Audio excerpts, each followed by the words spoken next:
Muy buenas tardes, hermanos, iglesia. ¿Cómo les va? Una vez reunido a través de este medio de la tecnología que podemos usar para la gloria de Dios, dispuestos a seguir aprendiendo de la palabra del Señor. El tema que me tocaba para compartir en esta tarde, una iglesia que crece. Ese era un tema, me sugirieron el pasaje de Hechos capítulo 9, versículo 31, y como título le puse característica de una iglesia en crecimiento. Como tengo que hablar de Hechos y enfocarme en un versículo del capítulo 9, quisiera hacer como a manera de introducción todo un repaso de este libro de los Hechos de los Apóstoles. Si nosotros comenzamos desde el capítulo 1, conocido como Hechos de los Apóstoles, algunos estudiosos lo llaman Hechos del Espíritu Santo porque se ve la manifestación, la obra del Espíritu Santo en toda su plenitud, apoyando a los discípulos, apoyando a la iglesia que comienza a formarse. En el capítulo 1, como decía, de Hechos, encontramos la gran comisión, la ascensión del Señor Jesucristo y la elección de Matías, el apóstol número 12, reemplazando a Judas que se había suicidado. En el capítulo 2 llega la fiesta de Pentecostés, todos están reunidos allí para celebrar esta fiesta y en ese momento desciende el Espíritu Santo como en lenguas de fuego, dice, sobre los apóstoles y comienzan a hablar en lengua y todos creían que estaban emborrachados y Pedro se pone en pie con los 11, dice las Escrituras, y comienza a predicar el primer discurso de Pedro, la primera predicación de Pedro. 3.000 personas se añaden en aquel día. Y termina ese capítulo 2 refiriéndose que cada día el Señor añadía a los que habían de ser salvos y todas las cosas las tenían en común. Llega el capítulo 3, Pedro y Juan van al templo y se encuentran con un cojo de nacimiento, lo sanan y a raíz de este milagro que sucede en este hombre y a hablar y a dar gloria a Dios de parte de este hombre, la gente se agolpa en el templo y Pedro comienza su segundo discurso, allí en el capítulo 3, que se prolonga hasta el capítulo 4, en el versículo 4 de este capítulo dice que 5.000 personas creyeron y se arrepintieron.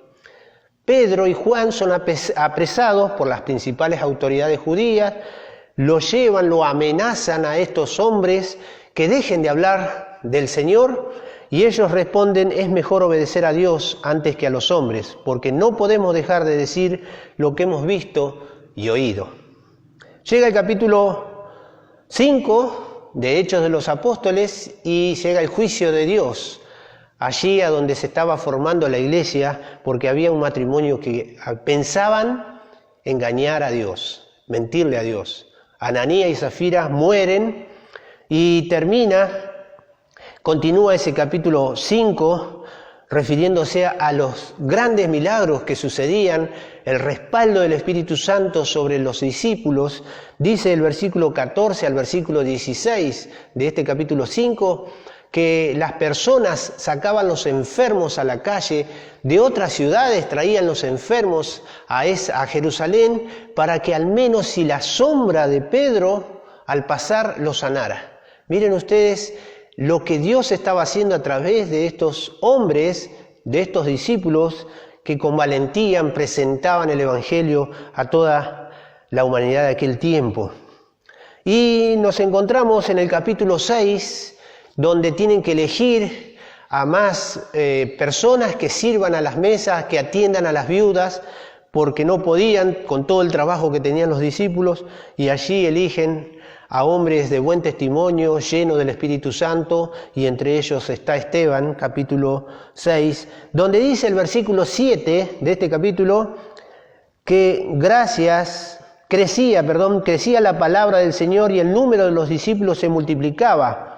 Noten ustedes esto, también muchos de los sacerdotes obedecían a la fe. Y nos encontramos en el capítulo 7 donde Esteban da un discurso, yo creo que es el discurso más largo, la predicación más larga que hay en el Nuevo Testamento, pero termina martirizado, asesinado a pedradas por los que estaban oyendo la palabra de Dios. Muchos habían creído, pero muchos lo apedrean a Esteban. Y dice que en el versículo 58 había un joven que estaba cuidando la ropa de estos asesinos. Ese joven se llamaba Saulo de Tarso, que en el capítulo 8 comienza la gran persecución a la iglesia, donde está liderada por este joven conocido Saulo.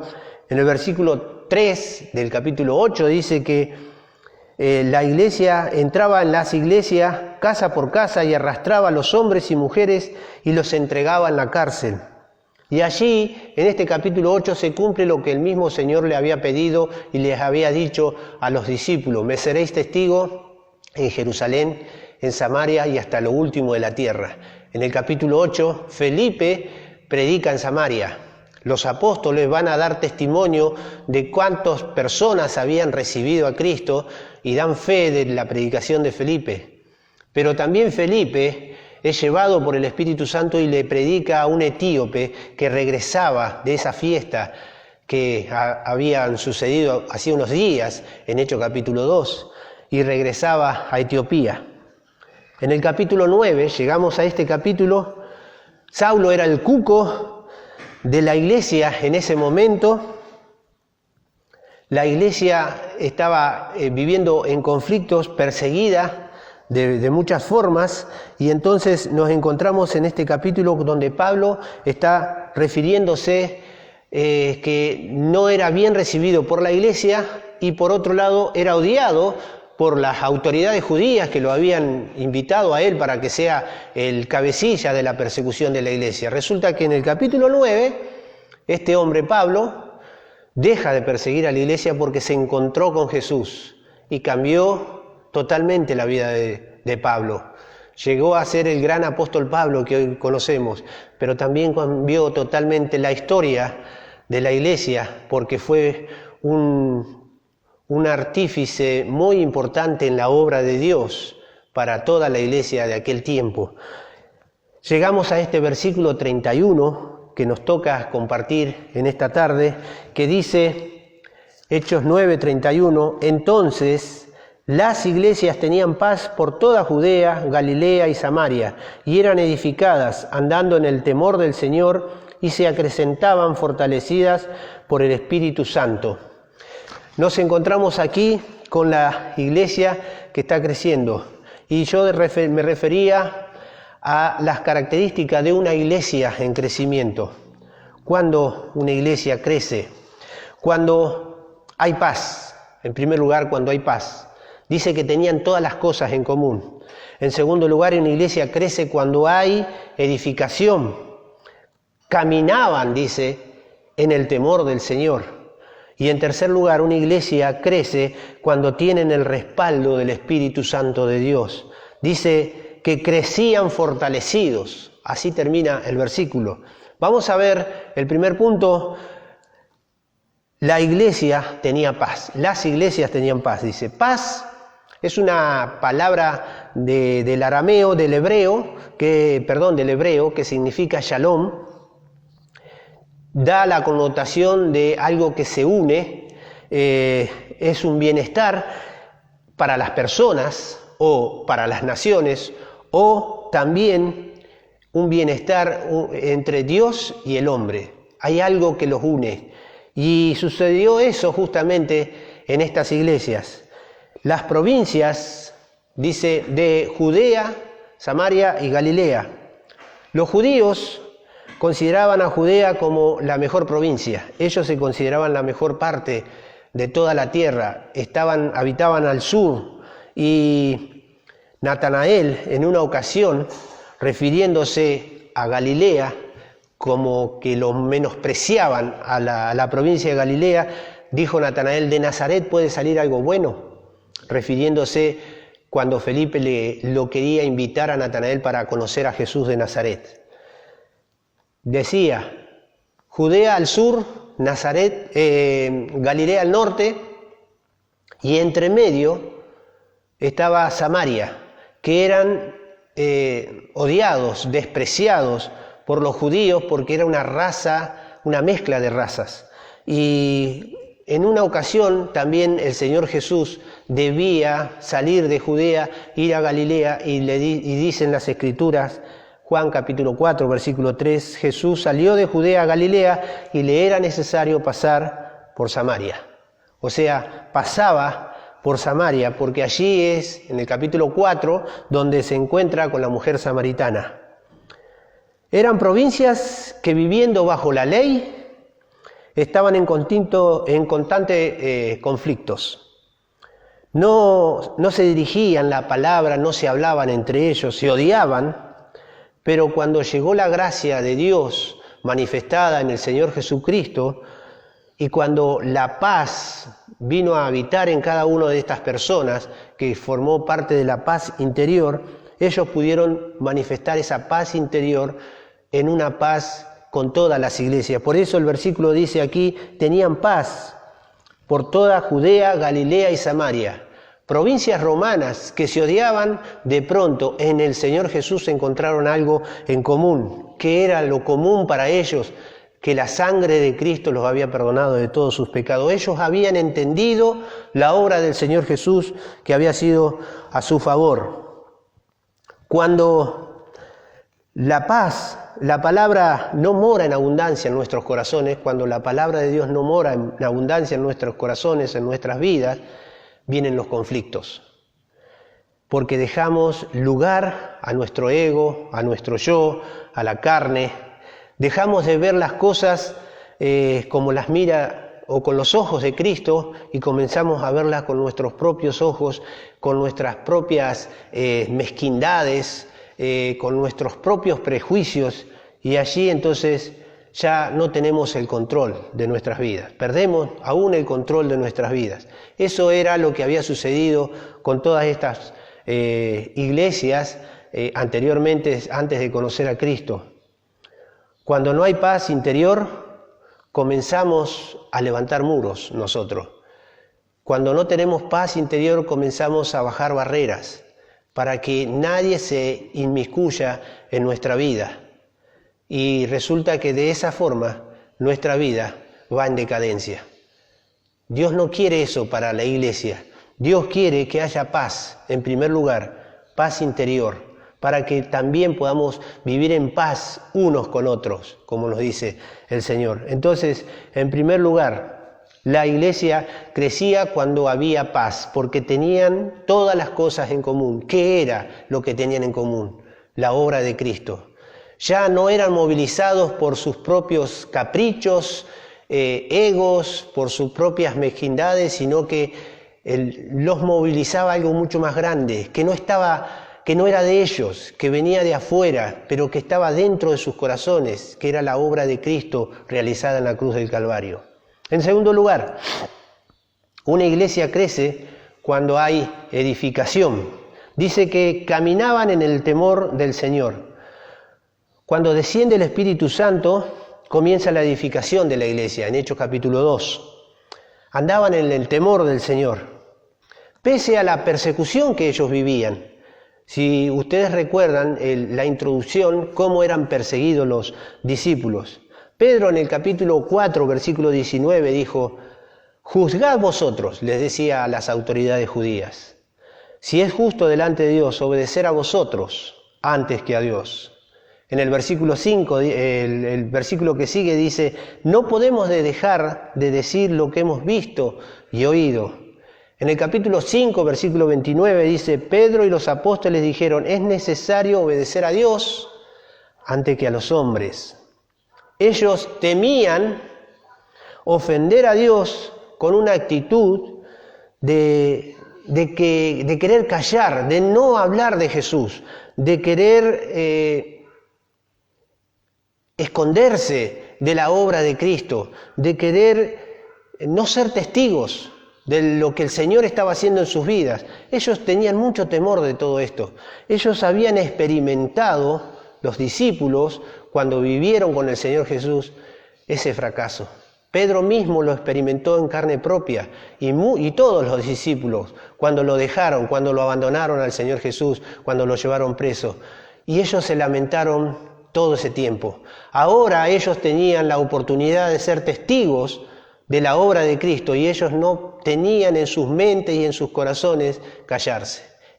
Para ellos no cabía esa actitud de no hablar del Señor Jesús. Por eso ellos hablaban con tanto denuedo, por eso ellos compartían las Escrituras a quienes más pudieran hacerlo.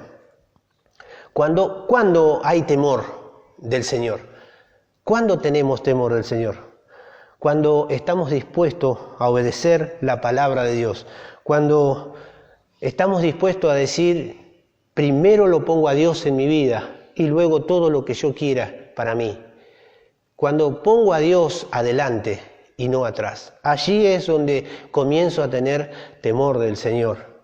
Quisiera leerles alguna cosa de un sermón que escuché en estos días, hablando de Juan capítulo 17, cuando el Señor Jesús allí, conocida como la oración sacerdotal, y en esta oración está hablando el Señor Jesús delante de Dios, y este hermano lo presenta como un siervo que está rindiendo cuenta.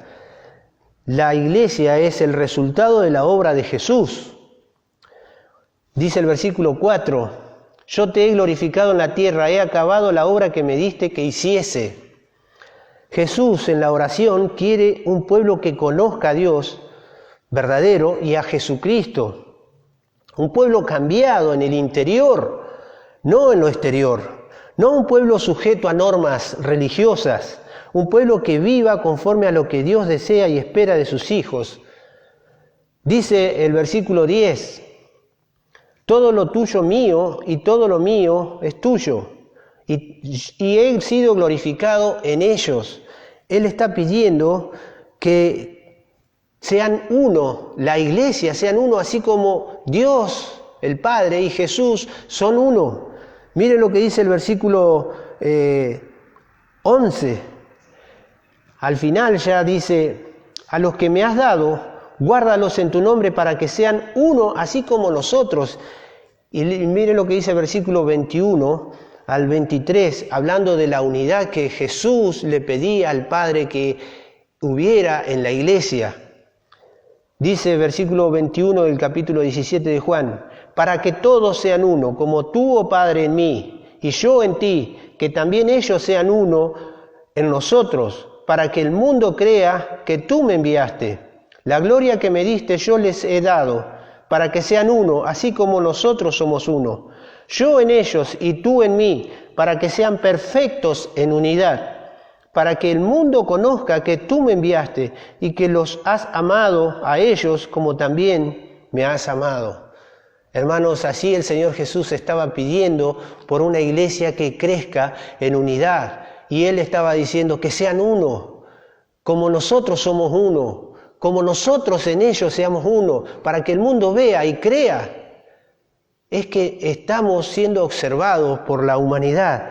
Jesús pide un pueblo asentado en la Biblia. Dice el versículo 8, porque las palabras que me diste les he dado. Versículo 14, yo les he dado tu palabra. Versículo 17, dice, santifícalos en tu verdad, tu palabra es verdad. Un pueblo que descanse en la Biblia. En la medida que la Biblia desaparece del ministerio de la iglesia, ésta se transforma en un fracaso espiritual.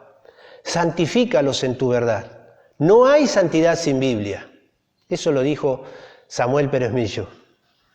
Una iglesia crece cuando hay edificación. Caminaban en el temor del Señor. ¿Estás siendo edificado? ¿Caminás con temor a ofender a Dios como estos discípulos de la iglesia primitiva? Ellos temían ofender a Dios cuando callaban. Temían ofender a Dios cuando no daban su vida por Dios, por Cristo. Eso es temer a Dios. Temer a Dios es poner en primer lugar al Señor. Y en tercer lugar, una iglesia crece cuando tiene el respaldo del Espíritu Santo. Crecían fortalecidos, dice allí el pasaje de Hechos, fortalecidas por el Espíritu Santo, dice. En medio de una gran persecución se había desatado. No solamente sufrían la persecución de las autoridades judías, por un lado, sino que aquellos que se convertían del paganismo o de la ley judía y entendían lo que era la gracia de Dios manifestada a través de Jesucristo y venían al camino conocido por aquel tiempo, porque todavía no eran llamados cristianos ellos, eran conocidos como los del camino. Ellos venían al camino, aún las familias de ellos mismos los despreciaban. No solamente eran perseguidos por autoridades judías, sino también eran perseguidos por los familiares, sino que también había escasez, porque eran echados de sus casas y los discípulos lo tenían que albergar en sus hogares. Y allí la iglesia crecía y se multiplicaba y tenían todas las cosas en común. Había muchas carencias. La iglesia era respaldada por el Espíritu Santo, con señales de todo tipo. La he compartido a ustedes estos primeros capítulos para que veamos cómo Dios se manifestaba a través del Espíritu Santo en los discípulos. Pero ¿qué había en ellos? ¿Algo distinto a nosotros? Lo que había en ellos era obediencia a la palabra de Dios. Lo que había en ellos era temor a la palabra de Dios. Por eso el respaldo del Espíritu Santo. Cuán importante es que nosotros entendamos esto, mis hermanos, mis queridos, iglesia. Qué importante es que nosotros podamos encolumnarnos detrás de un mismo objetivo, la obra de Cristo, la cruz de Cristo. A Él le debemos toda nuestra vida. Hechos 2:47 dice, el Señor añadía cada día a la iglesia los que habían de ser salvos. El Salmo 27, versículo 3 dice, aunque un ejército, la experiencia de David, aunque un ejército acampe contra mí, no temerá mi corazón. Aunque contra mí se levante guerra, yo estaré confiado en mi Salvador. Esa es la confianza que nosotros debemos tener. Aunque se venga el cielo abajo, el Señor está con nosotros. Miren lo que decía Jeremías, un profeta maltratado, odiado, apresado, tirado en un pozo y olvidado por los hombres, pero sin embargo por Dios no había sido olvidado. Dice Jeremías capítulo 20, versículo 11, mas Jehová está conmigo como poderoso gigante. Por tanto, los que me persiguen tropezarán, no prevalecerán, serán avergonzados en gran manera, porque no prosperarán. Tendrán perpetua confusión que jamás será olvidada. Mis hermanos, la experiencia de estos hombres que caminaron con Dios y que sintieron el respaldo de Dios como un poderoso gigante, como que tenían guerra alrededor, pero que el Señor estaba con ellos.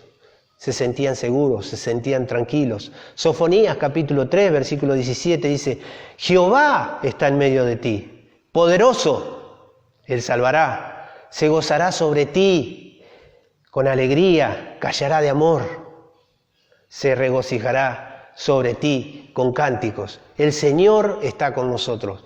Cuando nosotros nos disponemos a ser una iglesia que viva la paz, una iglesia que esté dispuesto a crecer fundada en las Escrituras, una iglesia que sienta el respaldo de Dios, vamos a ser fortalecidos, vamos a tener esa fuerza que no es nuestra, es una fuerza interior, es una fuerza que solamente el Señor da a aquellos que le temen. Esta iglesia encontraba la fortaleza del Espíritu Santo en la edificación que recibían de la palabra de Dios, que a su vez esta edificación que ellos recibían los conducía a tener un temor reverente delante de Dios. Ojalá que Dios nos ayude a cada uno de nosotros a tener presente que Dios nos quiere en comunión, en paz, que Dios nos quiere edificados, asentados sobre la Biblia, no sobre nuestros conceptos, sobre nuestras creencias, sobre nuestras tradiciones, sino sobre la Biblia. Y que Dios también está dispuesto a rendir todo nuestro respaldo a todo el respaldo de Él a través del Espíritu Santo, fortaleciéndonos en el hombre interior. Que el Señor nos bendiga y podamos estar dispuestos a ser obedientes a lo que Dios está esperando para que podamos ser una iglesia floreciente. Dios te bendiga.